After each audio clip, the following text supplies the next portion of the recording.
ఆప్కి అదాలత్లో film star Sonu Sood గారి మీద మోపిన తర్వాత ఆరోపణ ఏంటంటే ఈయన ఫండ్స్ సోర్స్ చాలా రహస్యంగా ఉంటుందని. సోను, మీరు చాలా మంచి పని చేశారు. ఎన్నో లక్షల మందికి మీరు ఇళ్లు కొనిచ్చారు, స్టూడెంట్స్కి హెల్ప్ చేశారు. వీటన్నిటికీ డబ్బు చాలా ముఖ్యం. ఆ డబ్బు ఎక్కడి నుంచి వస్తుంది? అవును సార్, మీరు చెప్తున్నట్టు ఇవన్నీ చేయడానికి మాకు చాలా డబ్బులు కావాలి. నేను మొదలు పెట్టినప్పుడు నాకు తెలుసు ఏ లెవెల్ డిమాండ్ అయితే ప్రజల కోసం మాకు వస్తుందో ఆ లెవెల్లో మేము 2 రోజులు కూడా అసలు సర్వైవ్ చెయ్యలేము. అప్పుడు నాకేమనిపించిందంటే దీన్ని ఎలా కంబైన్ చెయ్యాలి అని. నేను బ్రాండ్స్ గురించి చెప్పాను కదా, ఎన్నో బ్రాండ్స్ ఉన్నాయి. నేను వర్క్ చేయని బ్రాండ్స్ లేవు. పైగా వాళ్ళతో డొనేషన్స్ కూడా చేయించాను. నేను హాస్పిటల్ డాక్టర్స్ని, కాలేజెస్ని, కాలేజ్ టీచర్స్ని, ఇంకా ఫార్మస్యూటికల్ కంపెనీస్తో, ఇంకా ఎక్స్పోర్ట్ చేసే వాళ్ళతో మొత్తం అందరినీ ఇందులోకి నేను లాగేశాను. వాళ్ళు కంబైండ్ అయ్యేలా చేశాను. ఎంతో మందికి పని ఇప్పించాను. నా అపియరెన్స్ వాళ్ళకి కావాలంటే అది కూడా వాళ్ళకి ఇచ్చాను. ఒకటి తర్వాత ఒకటి దానంతటికి అవే వస్తూ ఉండేవి. ఇప్పుడు కూడా మీరు చూసినట్లయితే ఎన్నో, అంటే నాకు ఒక వ్యక్తి చెప్పారు, మీరు ఎడ్యుకేషన్ ని ఎంచుకోండి లేదా ఈ జాబ్ ని ఎంచుకోండి, ఒకేసారి 2 చెయ్యలేము అని చెప్పారు. ఎంతో మంది ఎన్జిఓస్ కూడా నాకు కాల్ చేసి చెప్పారు, దేశంలో పూర్తిగా 120 కోట్ల మంది ఉన్నారు, మీరు ఎక్కువ రోజులు సర్వైవ్ అవ్వలేరని చెప్పారు. నేనేమన్నానంటే మా ఇంటికి వచ్చిన వాళ్ళని నేను తిరిగి పంపించలేనని చెప్పాను. అందువల్ల దేశంలో ఈరోజు జమ్మూ అండ్ కాశ్మీర్ నుంచి కన్యాకుమారి వరకు ఏ జిల్లా అయినా సరే, ఏ పల్లెటూరు అయినా సరే, నేను మీకోసం అక్కడ ఉంటానని చెప్పాను. నేను చదివించగలను, ట్రీట్మెంట్ ఇప్పించగలను, వాళ్ళకి పని కావాలని ఇప్పించగలను. ఒక్క కాల్ చేస్తారా చాలని చెప్పాను. చూడండి, నేను మిమ్మల్ని అడగాలనుకున్నది ఇదే. మీరు ఎంతమందికి బస్సులను ఏర్పాటు చేస్తున్నారు, ఎంతమందికి ట్రైన్లు ఏర్పాటు చేస్తున్నారు? మీరు మీ వెబ్సైట్లో కూడా రాశారు 4000 మంది స్టూడెంట్స్ ని కిర్గిస్తాన్ నుంచి తీసుకొచ్చారట, అలాగే కజాఖ్స్తాన్ నుంచి కూడా తీసుకొచ్చారు. మాస్కో ఇంకా లిబరస్ కి మీరు ఫ్లైట్ లో వెళ్ళి వచ్చారట. అదేవి అంత మామూలు పని కాదే. ఎవరంతా అఫోర్డ్ చేయలేకపోయారో, అంటే టికెట్ కొనలేకపోయారో అందరికీ నేను అఫోర్డ్ అయ్యేలా చేయలేకపోయాను. నేనేమన్నానంటే టికెట్ తీసుకునే వాళ్ళు తీసుకోండి, టికెట్ తీసుకోలేని వాళ్ళు మాత్రం నా దగ్గరికి రండి అని చెప్పాను. ఆ తర్వాత కజకిస్తాన్, కలయిస్తాన్, ఉజ్బెకిస్తాన్, జార్జియా, ఫిలిప్పీన్స్, ఇక్కడ ఎలాంటి ఫ్లైట్ ఎగరలేదు. సో నాకైతే అలా అనిపించలేదు. దేశంలో ఏ ఒక్క ఆఫీస్ కూడా ఏ ఒక్క ఆఫీస్ అంబాసిడర్తోనూ నేను అసలు మాట్లాడలేదు. నేను 24 గంటలుగా ఈ పని మాత్రమే చేస్తున్నాను. ఎయిర్లైన్స్ పర్మిషన్, ఇంకా వాళ్ళని తీసుకురావడంలో దానికి నాకు చాలా ఫండ్స్ కావాల్సి వచ్చింది. ఇంకా కొంతమంది అఫోర్డ్ చేయగలిగే వాళ్ళు అఫోర్డ్ కూడా చేశారు. మీరు ఏమంటున్నారంటే ప్రతిరోజు మీ ఇంటి ముందు 400 మంది ఉంటారు, వాళ్ళ డిమాండ్స్ ఒక్కొక్కరికి ఒక్కొక్కలాగా ఉంటాయి. వాటిని ఎలా నెరవేరుస్తారు? కొంతమంది ఇల్లు కట్టేయమని అడుగుతారు, కొంతమందికి మీరు ట్రాక్టర్ కొనిస్తానంటారు.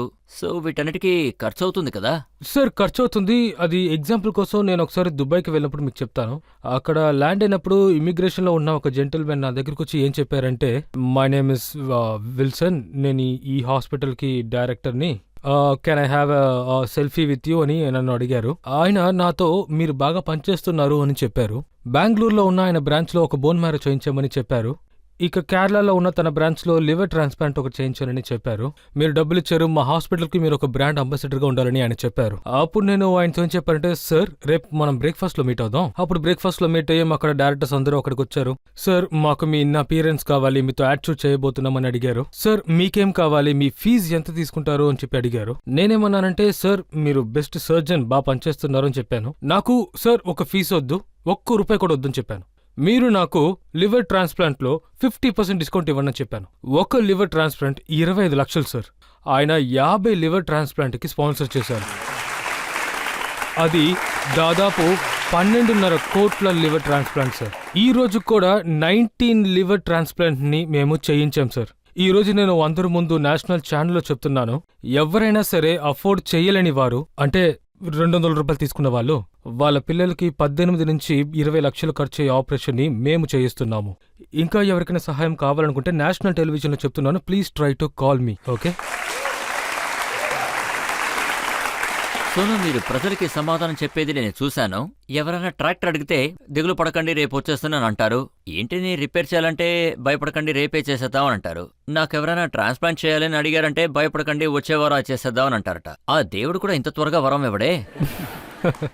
సార్ దేవుడు అడుగుతారు, నేను ఒక మీడియేటర్ని, నేను అడిగింది ఇస్తాను, అంతేగా. అలాగే నేను మీ వెబ్సైట్లో చూశాను, మీరు చాలా మందికి ట్రాన్స్ప్లాంట్కి సాయం చేశారు, అలాగే హార్ట్ ఆపరేషన్ కూడా సాయం చేశారు. అయితే మీరు సూపర్ మ్యానా లేదా రాబిన్ హుడ్డా? ఎక్కడి నుంచైనా కొల్లగొట్టి ప్రజలకు ఇస్తుంటారా? Sir common man sir. అదే ఇక్కడ ఇంపార్టెంట్ సార్. మేము కోవిడ్ టైంలో దాదాపు 7 లక్షల మంది ప్రజల్ని మేము కలుసుంటాము. ప్రతి ఒక్క ఆధార్ కార్డ్ ఇంకా పాన్ కార్డులో ఏముంటుందో అవన్నీ ఇప్పుడు కూడా నోట్ చేసి మా దగ్గర ఉన్నాయి సార్. వాళ్ళు పేదలు సార్.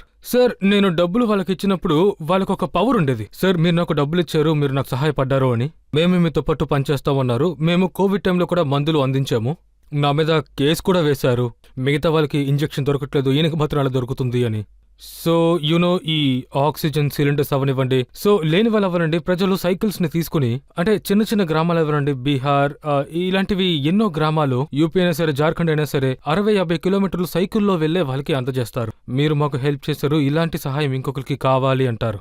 నైటు 2:30-3 గంటలకి వాళ్ళకి సరిగ్గా టైప్ చేయడం కూడా తెలీదండి. ఒక ఫోటో వస్తుంది, వాళ్ళ చేతికి ఆక్సిమీటర్ తగిలిస్తారు, అందులో 52 ఆక్సిజన్ లెవెల్ అని చూపిస్తుంది, ఇంకేం ఉండదు, అంతే. ఏ మెసేజ్ ఉండదు, హెల్ప్ కోసం ఒక చిన్న మెసేజ్ ఉంటుంది, అంతే. మేము ఆ రాత్రి వాళ్ళకి హెల్ప్ చేసాం. ఎందుకు సహాయపడగలిగామంటే ఆ సమయంలో మాకు నెట్వర్క్ అందజేయబడింది, ఇప్పుడు కూడా ఉంది. వాళ్ళు ఎలాంటి పేదవాళ్ళు అంటే ఈ రోజు కూడా వాళ్ళు కష్టాల్లోనే ఉన్నారు. వాళ్ళు ఏమంటున్నారంటే ఈ రోజు నా వల్ల పగైవాడు కష్టం తీరుతుందంటున్నారు. సోను, కొన్ని గవర్నమెంట్ రికార్డ్స్ నుంచి నా దగ్గరికి కొన్ని ఫిగర్స్ వచ్చాయి మీ కంపెనీ గురించి. 2020-21లో మీకు 12.5 లక్షలు డొనేషన్గా వచ్చాయి. తర్వాత 2021 ఏప్రిల్ నుంచి సెప్టెంబర్ వరకు ఆ 3-4 మంత్స్లో 20 కోట్ల వరకు డొనేషన్స్ వచ్చాయి. నిజమే సార్. ఈ మార్పుకి కారణం ఏంటి సార్? ఈ మార్పు ఎలా వచ్చిందంటే ప్రజలు నేను సహాయం చేయడం చూశారు. అందులో 80% డొనేషన్ నాదే సార్. నేను పెద్ద బ్యాంక్కి వెళ్లి డొనేషన్ అడిగాను. అలాగే వాళ్ళ డాక్యుమెంట్స్ కూడా నా దగ్గర ఎంతో జాగ్రత్తగా ఉన్నాయి. ప్రతివీ నా దగ్గరే ఉన్నాయి. నేను మీ బ్రాండ్ అంబాసిడర్ని, ఇందులో సైన్ చేయమని వాళ్ళని చెప్పాను. మీరు డొనేట్ చేయండి, అగైన్స్ట్ ఎనీథింగ్, హాస్పిటల్ కి లేదా స్కూల్స్ కి గానీ డొనేట్ చేయండి, డైరెక్ట్ గా చేయండి, ఫౌండేషన్ కోసం మీరు ఏవైనా ఒకటి చేయండి అని అడిగాను. ఇది కూడా ఆ డొనేషన్ నుంచే వచ్చింది.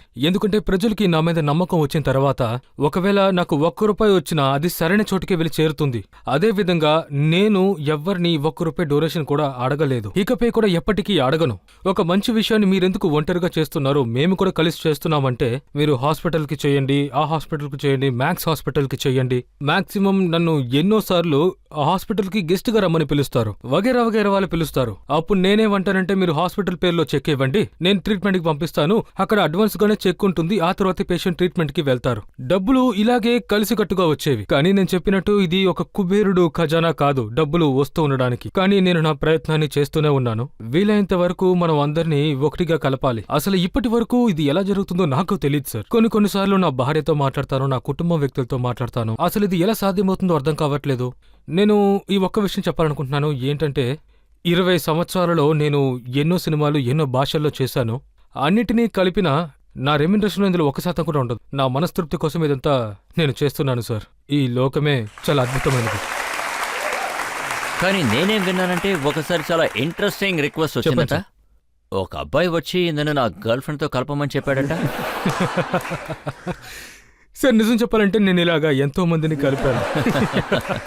సార్ నిజమే, నేను ఇలాగా ఎంతో మందిని కలిపాను, కానీ అంత పెద్ద విషయం కాదు ఇది. ఒక కుర్రాడు మీకు రాశాడట, మా అమ్మని నాన్నని మా తాత వాళ్ళ ఇంటికి పంపించమని అడిగాడట. మీరే చూసారు కదా సార్, నాకు ప్రజలతో ఇలాంటి రిలేషన్షిప్ ఏర్పడింది. నేనే నా సోషల్ మీడియా మెసేజ్ని టైప్ చేస్తాను. నాకు ఎలాంటి టీము లేదు, ఎవరు లేరు, నేనే స్వయంగా మొత్తం అన్ని రాస్తాను, అది ఎమోషన్లో. మరి ఎలా సమాధానం చెప్తారు? నేను ఒక మెసేజ్ చూశాను, విలియమ్సన్ చాలా రెచ్చిపోతున్నారు, ఆయన పెవిలియన్కి పంపించమన్నారట. అవును, అది నాకు అసలు ఏమనిపించిందంటే, అది ప్రజలు ఎక్కడ ఏ మ్యాచ్ చూసినా కూడా వాళ్ళకి పక్కనే సోను సూద్ ఉన్నట్టు వాళ్ళకి అనిపించాలి.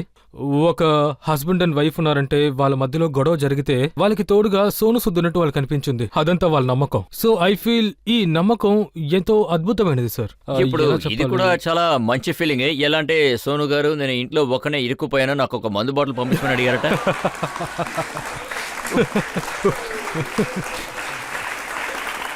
అవును, నాకు ఆ ట్వీట్ వచ్చింది, నాకు మందు బాటిల్ ఒకటి పంపించండి. అప్పుడు నేనేమన్నానంటే, నువ్వే వెళ్ళి తీసుకో, నువ్వు రోడ్డు మీద పడితే నేను డోర్ డెలివరీ చేస్తానులే అన్నాను. ఒకరు ఏం రాశారంటే, మా 7 ఏళ్ల అబ్బాయి మీ సినిమా చూస్తున్నాడు, అందులో హీరో సోను సూద్ గారిని కొట్టాడు కాబట్టి మా అబ్బాయి టీవీని బద్దలు కొట్టేశాడని. సో సోను సార్, కొత్త టీవీ కొనివ్వండి. దానికి నేను సమాధానం ఇచ్చాను సార్. ఒకవేళ టీవీ గనక అలా విరిగితే అందరు టీవీలు విరిగితే ఇక నాకు టీవీలు అందించడమే పనిగా మారిపోతుందని అన్నాను. విరిగింది ఆంధ్రలో ఎక్కడో విరిగింది సార్ టీవీ. సార్ అది నాకు దేవుడిచ్చారు. నేను మీ ముందే ఉన్నాను, మీరే చూస్తున్నారుగా. నేను పంజాబ్ నుంచి వచ్చాను, యాక్టర్ అవ్వాలి, నాకు ఒక పేరు సంపాదించాలనుకున్నాను, నాకంటూ ఒక గుర్తింపు రావాలనుకున్నాను. అంతకుమించి ఇంకేం కోరుకోలేదు నేను. కానీ ఒక్కసారి గనక మనం ఈ లోకాన్ని ఎక్స్పీరియన్స్ చేస్తే మనకి అంతకు మించి ఇంకేం అవసరం లేదనిపిస్తుంది. నేను మీకు ముందే చెప్పాను, నేను 2 ఫేసెస్ మీద ఉన్నాను. ఒక ఫేస్ లో నేను సినిమా షూట్ చేస్తున్నాను. కోవిడ్ తర్వాత నేను తిరిగి సెట్కి వచ్చినప్పుడు నాకు ఆ సెట్ చాలా చిన్నదిగా అనిపించింది. నాకేమనిపించిందంటే ఇన్ని రోజులుగా దీని వెనకతలే పరిగెడుతూ ఉన్నామా అని. దీనికోసమే మనం వచ్చామా, దీనికి అంత స్ట్రగుల్ అక్కర్లేదని నాకు అనిపించింది. So I think I'm waking in my life అని నాకు అనిపించింది. ఇంకా కొన్నిసార్లు అదే విషయం మీకు చాలా చిన్నదిగా కూడా అనిపిస్తుంది. ఇక నేను ఇలా మీ ముందుకొచ్చి కూర్చున్నాను సార్.